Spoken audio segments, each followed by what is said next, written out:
এ পুটে দা খেলতে যাবি না? সবাই তোর জন্য ওয়েট করছে। যাবো দাঁড়া, ভাতটা খেয়ে নি। তুই আয়, এখানে বস। এই পুটে দা তুই এত ভাত খাচ্ছিস? আরে না মা বেশি দিয়ে ফেলেছে। ও মা, ভাত তুলে নাও তো, এত ভাত খাবো না। যা খাবি না পাতে রেখে দে। হ্যাঁ রে বাবান, তোদের বাড়িতে আজকে কি রান্না হয়েছে রে? মাংস মাংস। তাহলে পুটে আজ দুপুরে মাংস ভাত খেতে যাব বাবানের বাড়িতে, কি বলিস? কেন তোমাদের বাড়ির রান্না হয়নি? হয়েছে তো, কিন্তু তোদের বাড়িতে তো মাংস হয়েছে, তাই যাব।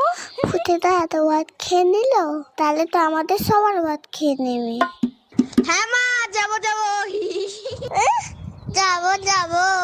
না না, আমি তো মিথ্যে কথা বলেছি। বাবা তো পচা কাতলা মাছ এনেছে বাজার থেকে।